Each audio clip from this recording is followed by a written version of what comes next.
crucial question is agency.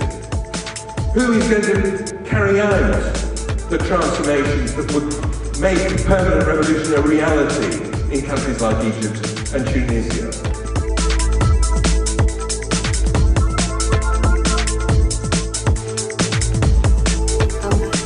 This is one of the trickier meetings I've ever given at Marxism, partly the short amount of time, but also more problematic, just the vastness of the subject or the potential ways in which it could be taken. So I thought I'd start by thinking through some of the ways in which there might be a relationship between art and revolution. So if we're talking about art and revolution, are we inquiring into how art represents revolution? As in, for example, maybe this painting by Jacques-Louis David, Death of Marat, from 1793, which is a portrayal of one of the revolutionary leaders, Marat, who was assassinated in his bath, depicting more or less realistically an event in the revolutionary process in France in the 1790s. Or, were we talking about art representing revolution as here in this painting by Horace Vernet, Barricade on the Rue Soufflot, depicting revolutionary events in 1848. Those two pictures might be seen as art's effort to represent revolution as an event or a series of events, and to take a moment from that process and render it in some way. But might we also be asking about how art attempts to express revolution? A slightly different matter. Say, for example, in Delacroix's rather allegorical representation of the revolutionary events of the 28th of July 1830, when revolts in France forced the abdication of the king and the handing of the throne to Louis Philippe. That process expressed in this painting with the central figure holding the flag, liberty. Liberty leading the people, or sometimes it's called liberty on the barricades. Or perhaps this, if this works, as an effort to express revolution. Probably won't work. Interesting. Yeah, okay.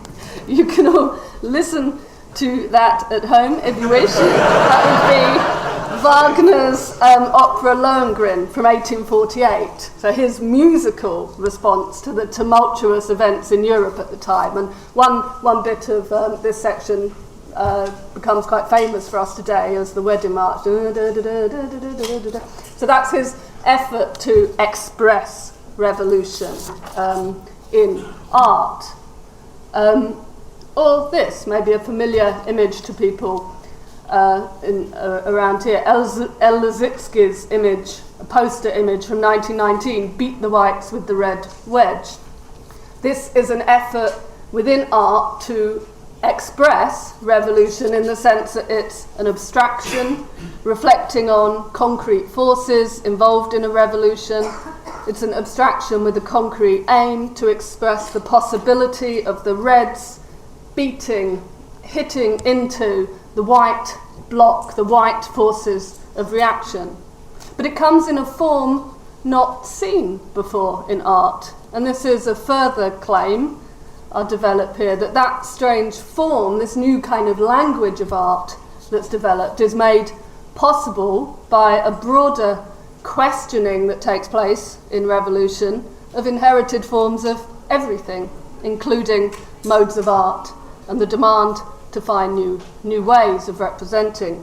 So another example of art or revolution being expressed through art, the films of Sergei Eisenstein, which, like El Lissitzky, tried to find a way of expressing something about revolution in the sense of expressing the dynamics of revolution as a process. Now, I can only gesture at this here in this sequence of images from Battleship Potemkin from 1926, depicting events in the 1905 revolution, trying to show something of the dynamism and the connections and the disruptions across this complicated field of activity.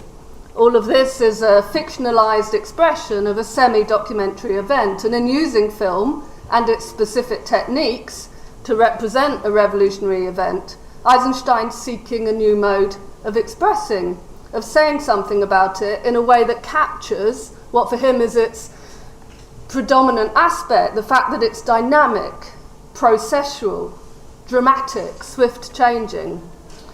Hence his grasping to the new technology of film and developing its possibilities through the techniques of montage.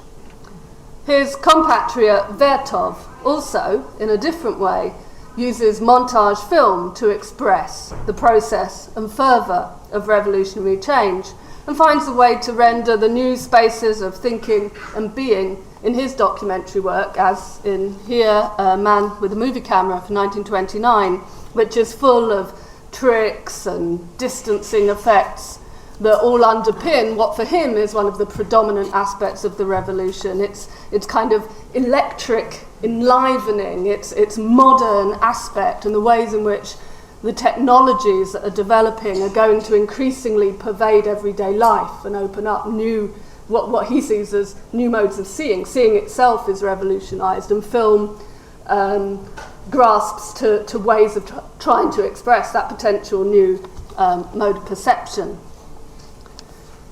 Art, then, as expressing something about an age of revolution, or seeking new forms to reflect on, rather than just reflect passively, the new contents and modes of life proposed by revolutionary change. But then again, is the question of art and revolution more one about what happens to art after the revolution?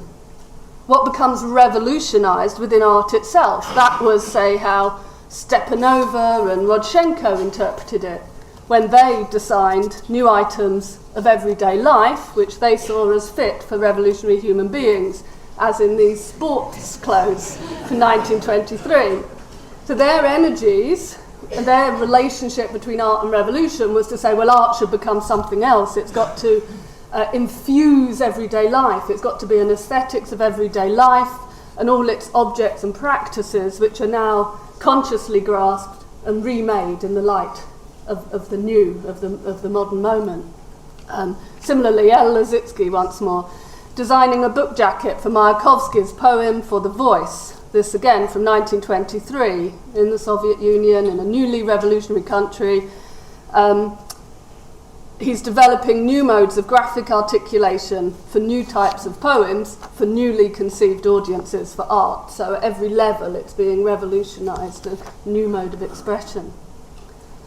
But all of the examples I've given have assumed that the relationship between art and revolution is one that takes place within a specifically revolutionary epoch, be that the bourgeois revolution of France of the 19th century or the Soviet revolution in the 20th century.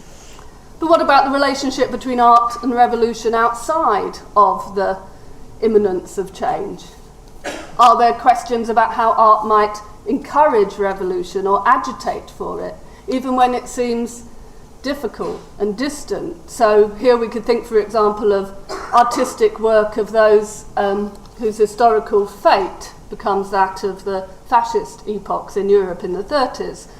So Bertolt Brecht, for one, developing an idiom for drama and film in which the emphasis is on critical reception, on an audience, rejecting the fictional mode, art as comforting escapism. Brecht's whole project is to, in a sense, wake people up to the inequalities that present themselves as normal.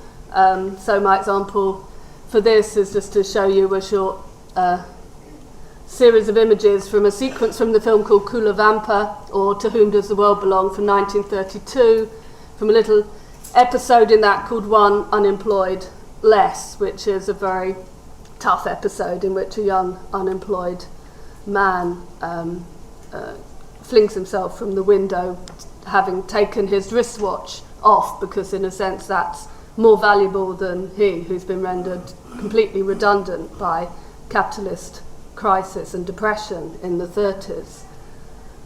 You know, in that sense, what the film is doing is, and especially sort of almost self-referentially with this fixation on the revolving wheels of the bicycle, which the men all use to compete against each other to chase work, and that sort of sense of revolution not happening, not coming. All it is the useless turn of the wheels of the bike that can get the men nowhere. And the film is an urgent kind of cry for the necessity of political and social revolution. So that could be another relationship. In the same period then we might think of the work of John Hartfield, developing a media aesthetic of criticism and an ironic undermining of powers, pomposities and hypocrisy and downright lies. That's to say, plumping definitely with the reproducible to get the message out, using the techniques of modernism, collage, montage, word and image, combined to produce an extraordinary complex dialogue on the meanings of contemporary politics. But what of surrealism, a revolutionising of art, of the contents of art rather than the forms of art? Some of the surrealists thought that only through the evoking of the unconscious could revolution be achieved. Still later, some of them, for example Louis Aragon, rejected that concept in the 1930s and returned to the idiom of realism in art, producing poems of praise to Russia, such as Hurrah for the Urals. Or might the relationship of art and revolution be one of negation in various ways? The art that does not get made because of revolution. Witness the argument in 1921 about paper resources and the priority of their use between Lenin and Lunacharsky, Commissar of Culture, after the Russian Revolution. They had a whole argument about how many copies of this rather experimental poem should be printed, given that they're in a war situation and paper is a valuable entity. So I leave that there. Or, as a final example in these sort of set of potential relationships between art and revolution, what about that same John Hartfield as a younger man issuing a pamphlet called The Art Scab in 1920 with his friend Georg Gross? Both of them have just joined the Communist Party in Germany. Their pamphlet's a great attack on the painter Oskar Kokoschka, who's professor at the Dresden Art Academy at the time. And they're asking the question, what's the worker supposed to do with art? This lie, this spiritual, this seemingly spiritual entity that's used to make workers submissive. They say to instill in you the awareness of your own smallness in relation to the wondrous works of the human spirit. The proper place for art, they say, is not in the heart and mind of the worker, but on the inventories and itineraries of petty bourgeois Philistines. Art belongs in the museums to be goggled out on the walking tours of petty bourgeois tourists. Art belongs in the palaces of the bloodhounds in front of the safes. Now, they were denouncing Kokoschka because during the turbulent days of the German Revolution in 1918, he'd issued a manifesto to the citizens of Dresden saying that they kept their armed attacks away from the district of the art gallery in order not to endanger works of human culture. So he was scared that art would be caught in the crossfire. A little bit of communist Dada polemic from Hartfield and Gross says, today the cleaning of a gun by a red soldier is of greatest significance in the entire metaphysical output of all the painters. With joy we welcome the news that the bullets are whistling through the galleries and palaces into the masterpieces of Rubens instead of into the houses of the poor in the working class neighbourhoods. We welcome it if the open struggle between capital and labour takes place in the domain of this disgraceful culture and art, which consistently served to suppress the poor while edifying the bourgeois on a Sunday, so that on Monday he could all the more calmly resume his exploitation.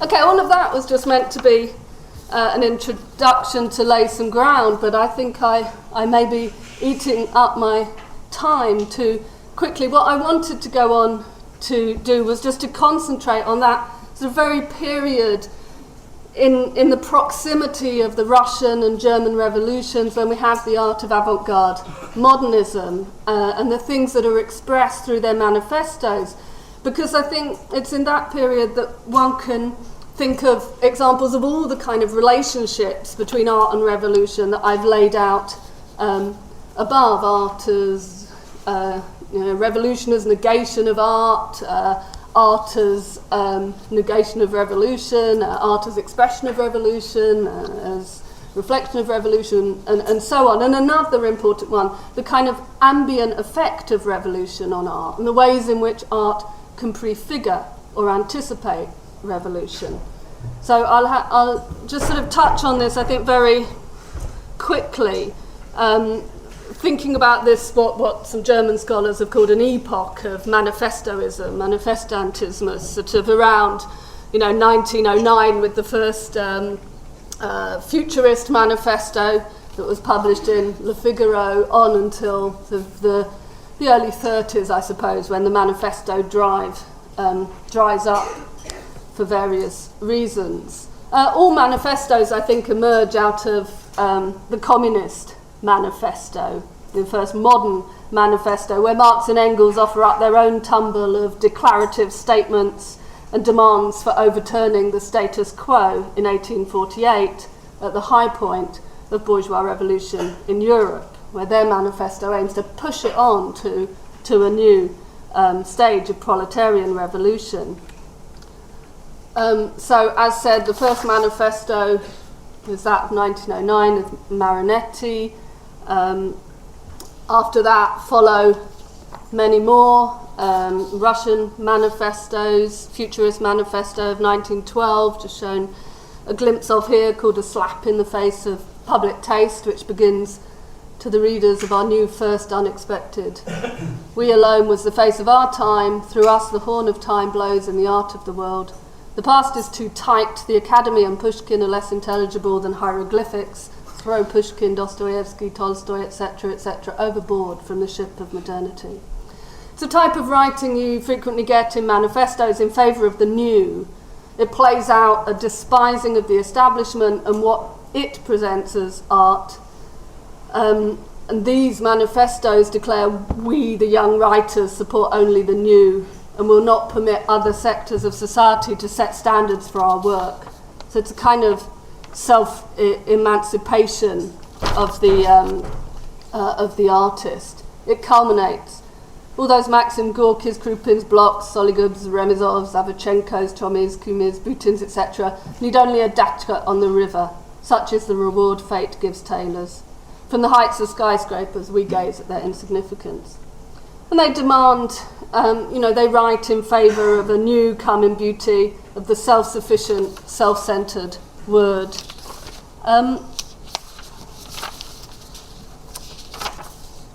These manifestos I've cited come in an epoch of change.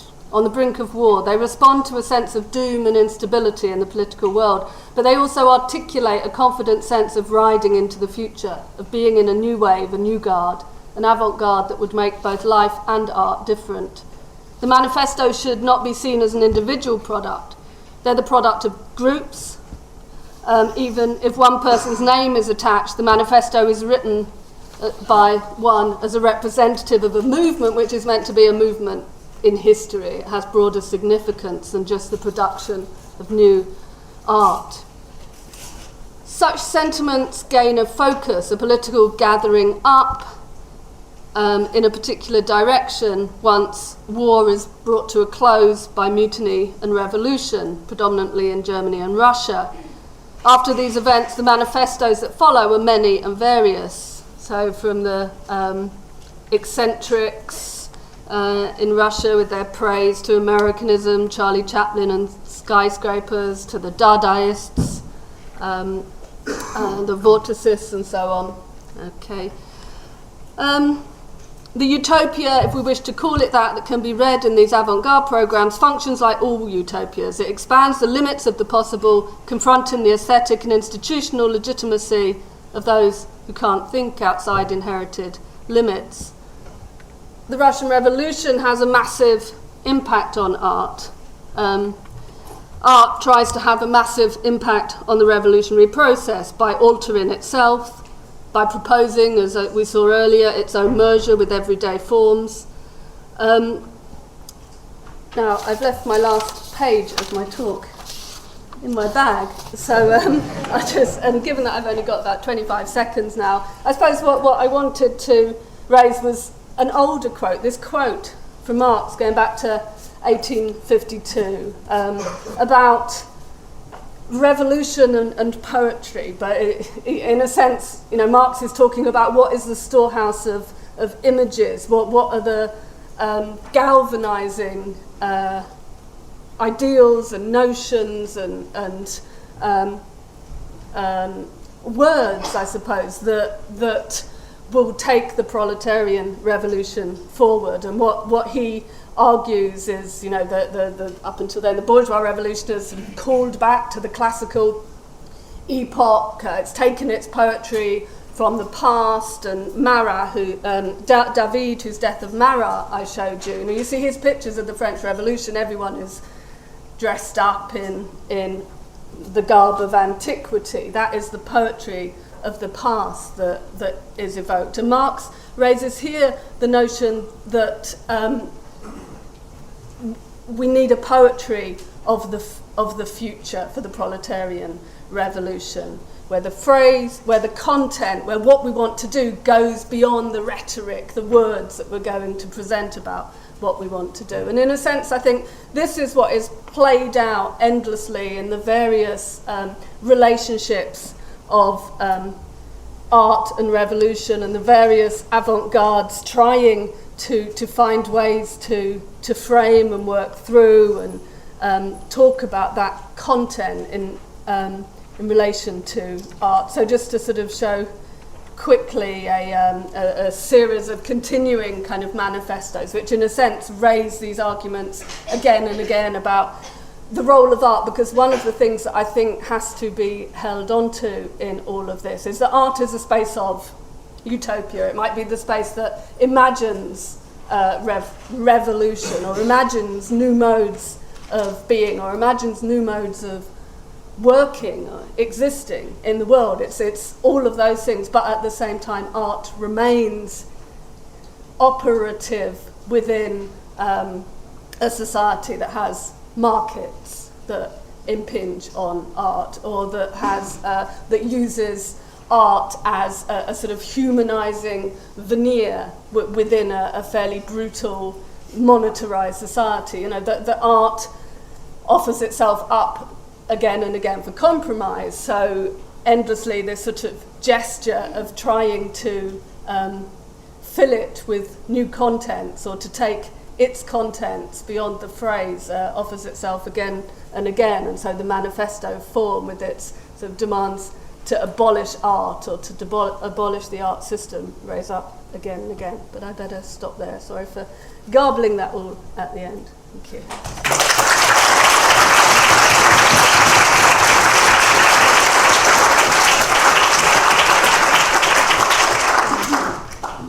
Yeah, let me just see where it should be. Okay. I'd like to introduce our second speaker, who is going to be John Molyneux, a long-standing SWP member, now member of the Irish Socialist Workers' Party. John has written many books and articles over the years, including a book on Rembrandt and a pamphlet, The Future Socialist Society, both of which are available for you to buy at the end of the talk. So John will be talking for 20 minutes, and after that there'll be time for contributions and discussions from you.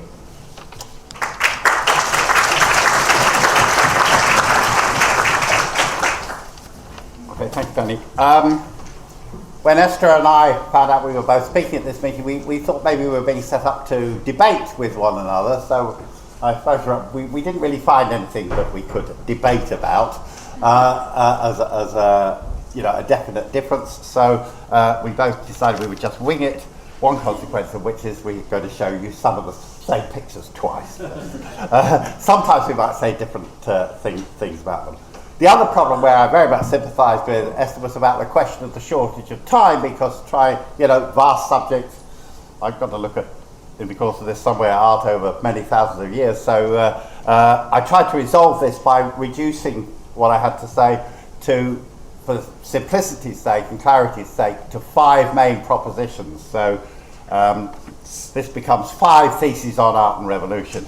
They would try to get through it quickly. They are going to be illustrated theses. Thesis 1. Anyone who says art is or should be non-political knows nothing of the history of art. I mean, I'm astonished, but you do still hear this argument. I'm sure any practicing artist hears it in art school and so on. No, they shouldn't be. Politics and art don't mix. The answer to this, I think, you don't need to be a revolutionary socialist, you don't need to be a Marxist, you don't need to have some argument about, what should be the case. History has resolved this quite decisively. They know nothing. Anybody who says this just doesn't know any art history. I mean, the most famous painting of the 20th century, Picasso's Guernica, is a painting directly inspired by a political situation, the bombing of Guernica by the fascists in the Spanish Civil War. But it's not just a question of then. You go back in history, it's the same. I choose one example, kind of almost at random, the Raft of the Medusa. Now, the way this is in the Louvre, the way art history is often taught and the way things are presented in museums, you go and look at that, that's just some other classical painting, nothing to do with politics. You wouldn't even know what it was about, just on the wall with thousands of others in the Louvre. But in fact was a direct political intervention about a ship that was set to sail, overloaded and unsafe for profit.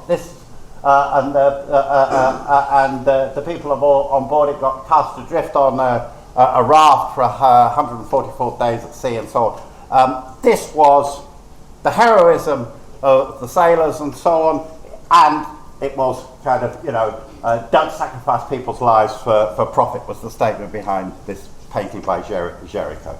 So art has always been highly political. This may seem to contradict this, but it doesn't. Well, it does in the dialectical sense, but Marx tells us the ruling ideas are the ideas of the ruling class. In class society, the dominant art will be the art of the ruling class.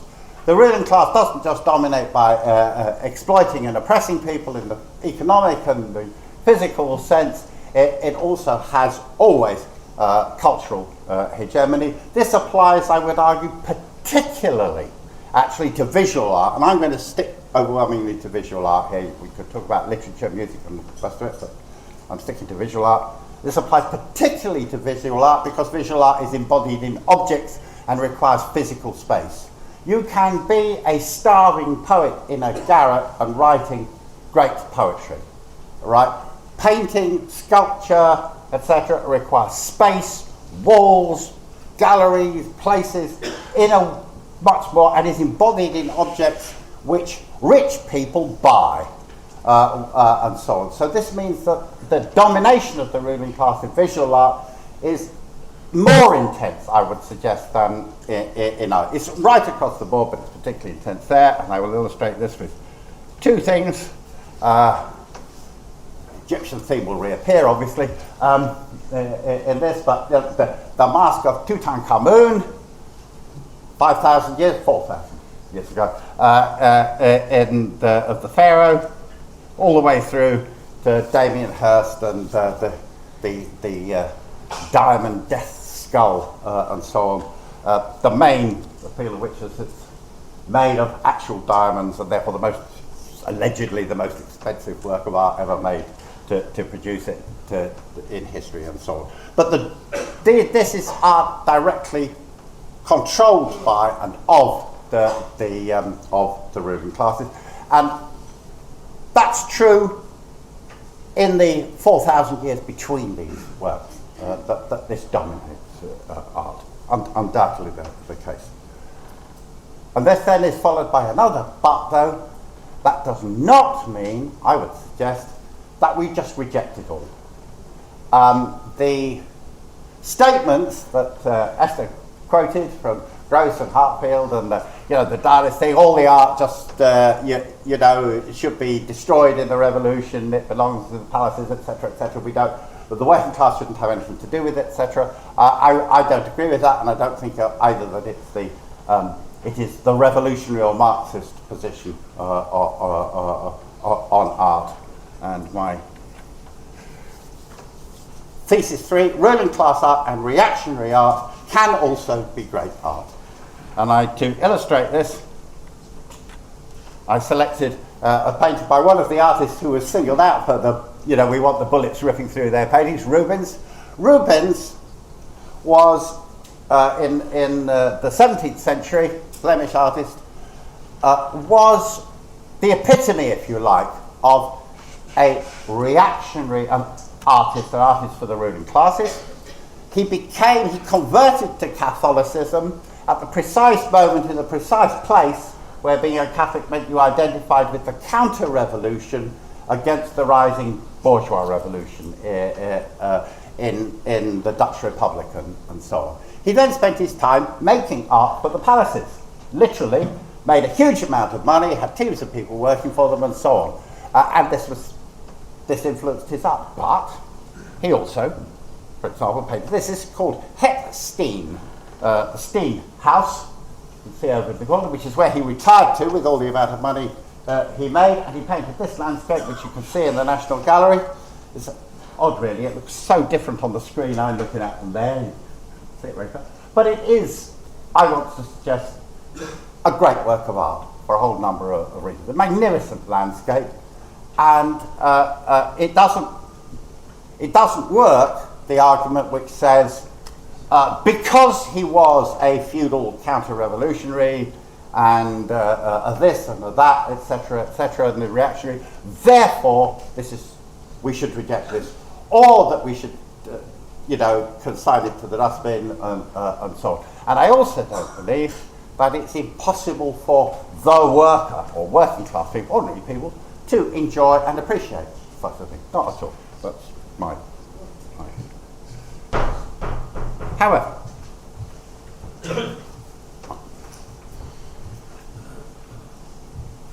I also think that it's pretty much a law that revolutions are expressed in visual art, as well as political writing, literature, music, etc. In the Marxist tradition, for very obvious reasons, most of the attention of the great Marxists and the leading critics and so on has been on literature, not visual art. Almost all the authorities that get mentioned were really people concerned with literature primarily. Then also there's been quite a strong radical tradition in relation to music. Because music is the most popular of the art forms. We're all familiar with, rock against racism and love music, hate racism, and all those sorts of things. But I'm actually, when I looked at the evidence, quite surprised. It is the case that you find that revolutions do get an expression in visual art. Now, Esther said rightly that this could be a representation of the revolution, or an intent to express it, or it can be an effect of this on the form that the art takes, and so on, etc. And you even can get, as it were, the artistic wing of the revolution. And all those are complex questions I haven't got time to go into. But the facts are there, and the evidence is there that revolutions are expressed in visual art. And here we get a bit of crossover. But we start with Michelangelo's David, product of the Renaissance, which itself was part of the beginning of the bourgeois revolution. Engels calls it the greatest, he calls the whole thing of that period of the Renaissance leading through to the English Revolution and so on, the greatest revolution that has hitherto occurred in the world, the rise of the bourgeoisie. Michelangelo's David, absolutely a response to that, and actually, even more directly, it was commissioned as a political piece of work by the council in Florence to celebrate the overthrow of the Medicis, the driving out of that. I mean, it was paraded through the streets of Florence. It was actually part, in the physical sense, of that process, as well as the whole way in which David was representing the sort of growth of human power and so on. The Reformation itself, Martin Luther, just need to say that from a Marxist understanding of this, the Reformation and the emergence of Protestantism in a complex way was part of the rise of the bourgeoisie and the rise of capitalism. Martin Luther himself betrayed it, but that doesn't matter. That also, you see its expression in art. In this, for example, Crucifixion by Matthias Grunwald, completely different way of representing Christ from the way Catholic religious art did. This is more personal, more intense, bound up with the idea of the Protestant idea of a personal relation with God rather than one mediated by the church, and so on. Rembrandt's The Night Watch, product of the Dutch revolt. The people here in this, the militia company of Hans Banning Kok, the man in the middle, were in fact, they were now old and slightly ridiculous, but they were, because they become a sort of ceremonial thing, but they were people who had fought in the Dutch Revolution and played a role in it. We've seen this before from the French Revolution, the death of Marat, painted by David, who was himself a revolutionary, and the story, I don't know if it's true, got up in the assembly when Marat, the revolutionary journalist, was murdered by a counter-revolutionary, got up and said, "I will paint this scene in the assembly." 1830, Delacroix, Liberty leading the people at the barricades. Esther's shown that, pass over it. 1848, I give a slightly different example, not a depiction of it, but The Stonebreakers by Courbet, a painting which caused a huge furore at the time. Courbet who was a realist, called himself a realist. I think the first school of art to actually announce themselves as realist, caused huge hoo-ha at the time, because this was a huge painting, and he painted, wasn't that people didn't paint working people, but they didn't paint working people as heroes. He was painting working people as heroes as a result of 1848. Jump forward to the Russian Revolution. Tatlin and El Lissitzky, we've seen, beat the whites with the red wedge. The Tatlin Tower, the monument to the Communist International. Interesting, Esther quoted Lenin complaining about Mayakovsky's poem being published. This, of course, never got made at all, because there probably wasn't enough steel in Russia to, run the railways, never mind make great monuments that were supposed to be 1,000 foot high. Again, I just mentioned this because I think Trotsky says somewhere that there are times when a bottling factory is more important than any work of art. This is true. If you, Lenin's quote about Lunacharsky being flogged and whatever, I think if you take it out of its context, misunderstanding, because this was a situation where people were starving and the economic situation was so desperate, the political situation in the Civil War was so desperate that Lenin would be very likely to get extremely indignant about, these sort of matters of resources. But the general Bolshevik line was not a Philistine one, I want to say. Trotsky used to say he was in favour of the regime of anarchism on the question of art, as worth mentioning.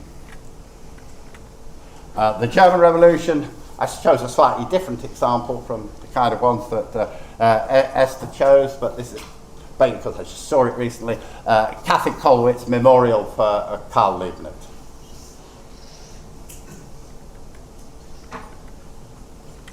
Spain again, Miro on at the moment at Tate, highly recommended. Like this one, this is sculpture. This is a direct representation of a thing that was created by a revolution, the Hungarian Revolution, Stalin's boots.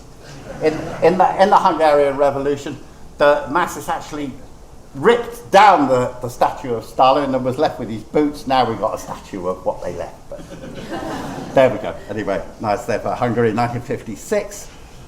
May 68, the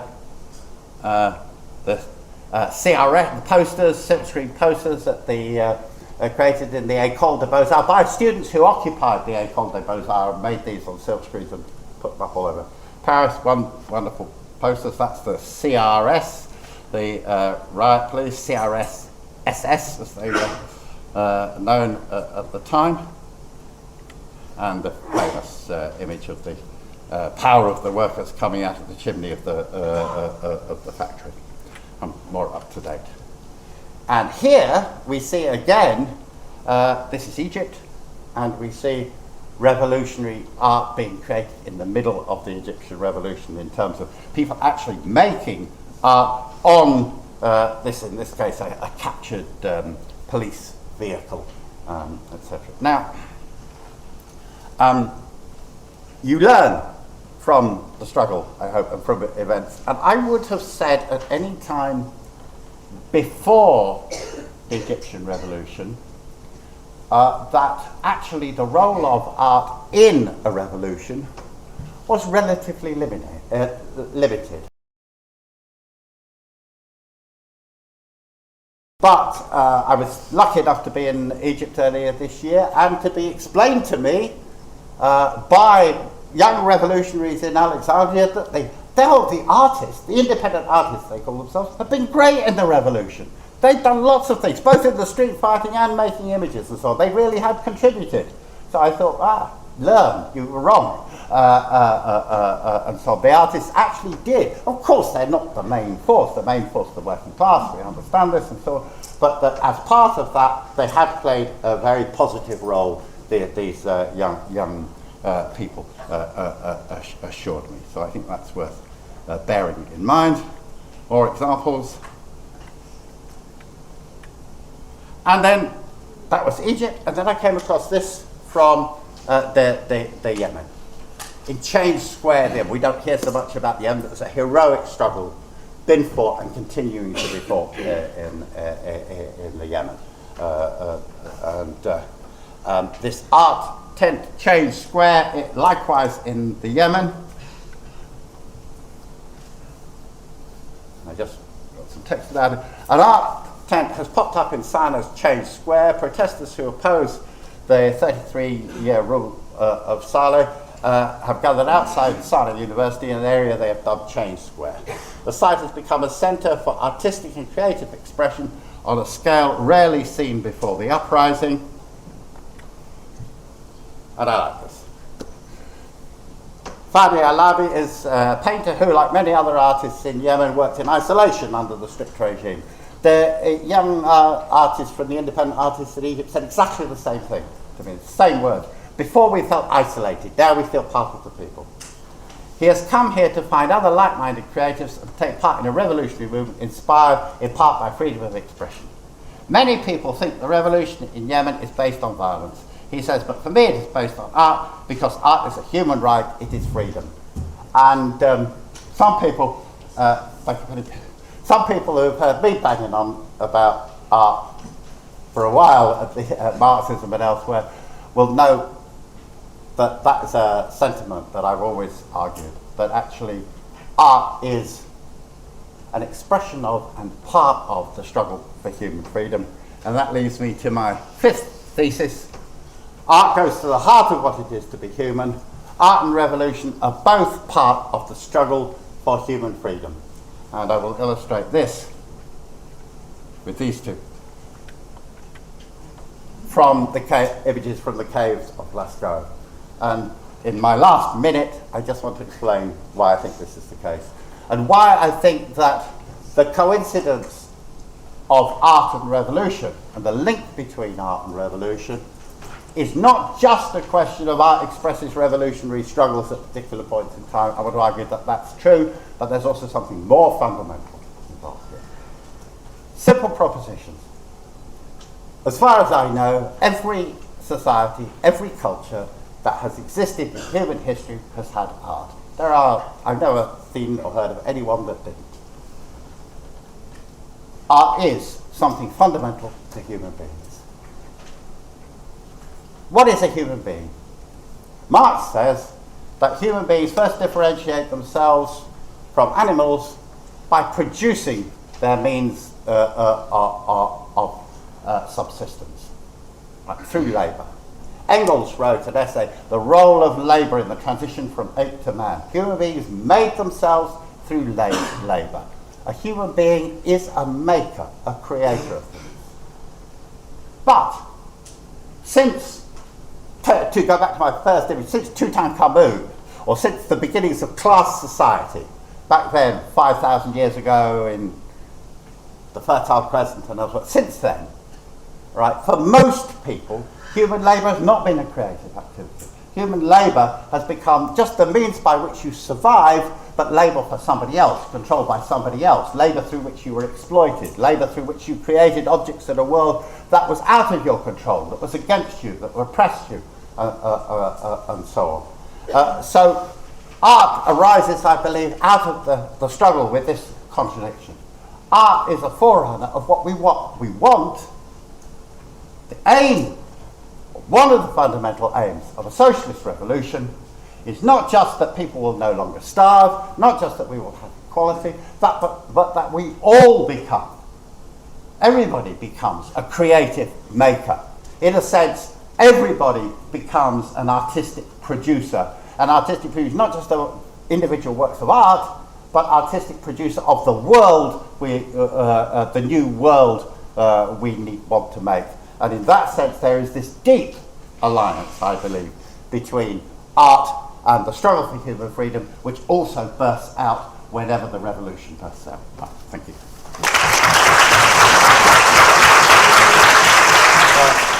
Time is the enemy in all these things. You get all these questions, and they say 4 minutes to sum up. I'll try and structure some of my summing up around that lovely question about would I stop you smashing the diamond skull, David Hirst's skull, and so on.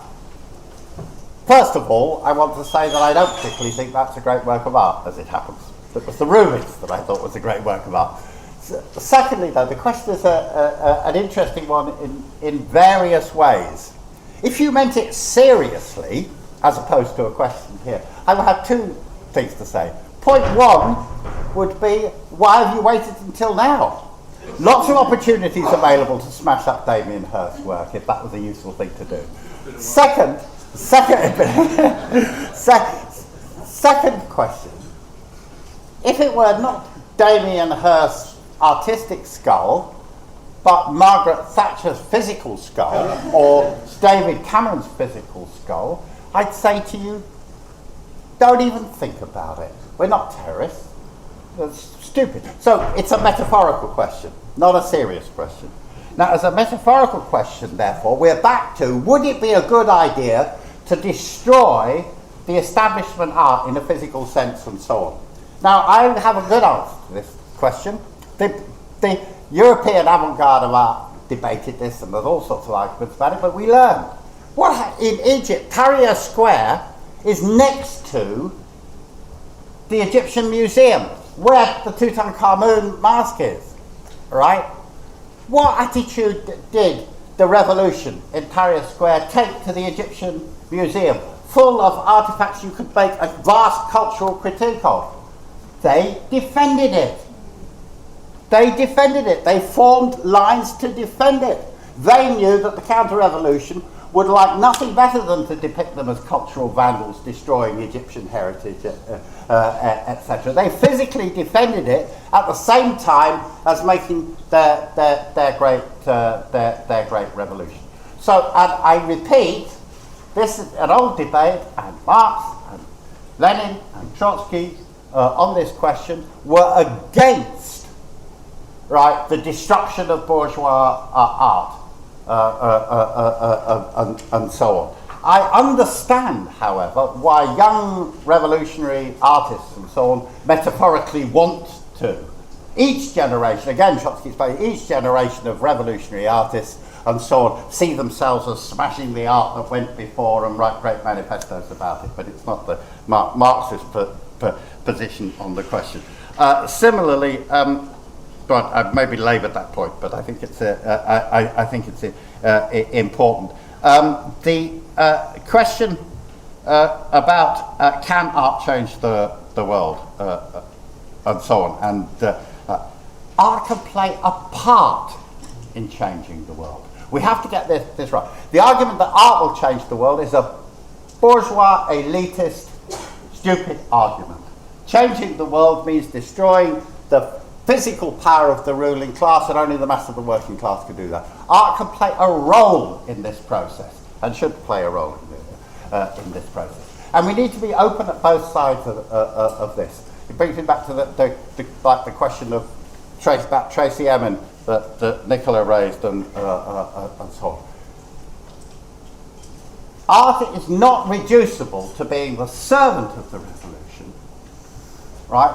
So there's room for art about all the totality of our feelings and so on, including things that are not directly political. And whether Tracy Emin's art is any good or not, I personally think it's very good. Other people don't like it, but whether it's any good or not, it's not dependent on whether she became a Tory or not, or whether she was a Tory or not. It's on the quality of the art. But just as we shouldn't reject art that isn't directly political. It has a role to play for us all as human beings.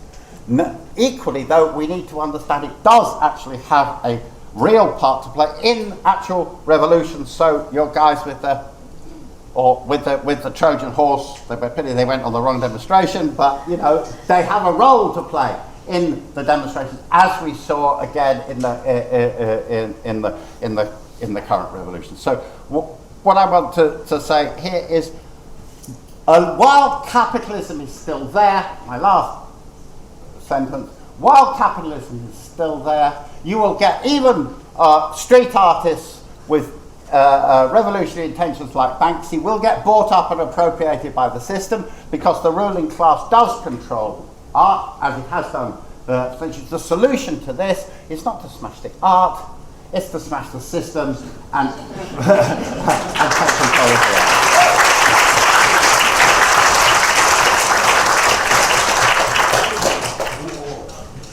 Just before I just sums up, can I just remind everybody that at the end there will be books available. We bought some book arts, and there are obviously lots of other books available on art revolution in the bookshop. Okay, just very quickly, I suppose, I think the whole idea of the destruction of art in some ways is just a sort of polemical stance which poses an essential question that we're in danger of losing if we just say, well, all art is good and an expression of human creativity and we like it and so on. And the question is, the question brought to light about any artwork or artist is, who is this for? What sort of social relations does this artwork imply? How does it or how does it not relate to everyday life, to working class lives, other lives and so on? Does it reinforce divisions? Does it reinforce class superiority of those who know their art and feel better because they know it and so on? Does it produce commodities for the market, or is it doing something else? And I think that it's only through those polemical stances around the potential destruction of art that we start to hold open a space for those questions and ask to hold artists and artworks to account around that. And I think that this brings up this question, yes, I am ambivalent, or in each case does it need to be asked? Does this art represent a space of utopia, a potential for a new mode of existing outside of commodified labour relations, or is it just another little fig leaf for mitigation of the horrors of capitalism, or is it something else? And I think we do have to hold on to the repressive potential that might exist within artworks, particularly once it's made for the market or for the wealthy, or is on the side of power, as for example in the heaps of socialist realist paintings of happy workers in tractors and Uncle Stalin beaming over them, which is also part of the inheritance of art. We have to have those debates. Around the question of fascism and art, it's a very big one. I suppose what I was trying to say was that in that moment around 1909, war is in the air, and there's a kind of a fetish of the sense that a new society might emerge, but it's politically undirected, and within Italy of the time it's very specific. There's a demand, a desire for modernisation in that context. So what's developed is a fetish of the new, which I think the Futurist Manifesto articulates, and the glory of war as a kind of cleanser and all of this stuff, but it's relatively politically undirected. But at the end, they get pulled, as some artists do succumb to power. Some of them get pulled into the new regime of Mussolini in the early 20s. It's concretized in a very different way for Russian futurists who wholeheartedly leap into the revolutionary process and engage in what's happening in the Soviet Union in that period. So, you know, it can cash out in very different ways depending on the concrete historical circumstances. And one of the things that emerges out of that, I think, is that interesting phrase from Vertov, drama is the opiate of the masses. You know, he wants to make films that use documentary film material. He cuts it all up in tricksy modernist ways, but for him, we have a revolutionary society. Nothing is more interesting than our new everyday. So that is why we film that, and then we reflect upon it, and we aestheticize it in a sense, or we make our art of that. We don't need to dream about fantasies of young shop girls marrying the boss's son and all of that kind of fictional Hollywood drama that's becoming rampant at the time. And on the question of punk and unpalatability, I mean, it's a sort of question of unpalatable for whom, because I think what was key in my sense of punk at the time, it was not necessarily a harsh, fast music, very differing musical forms, but it was kind of unpalatable at first to the existing music industry, who were absorbed with their megastars and their supergroups and so on. So punk emerges out of a negation of an existing industry and its sense of what a cool and good commodity is. And of course it's the fate of all avant-gardes and all fashions to then have to deal with recuperation and being reeled in. And that's sort of, well, what will happen again and again until revolution takes place more widely. I'll stop there.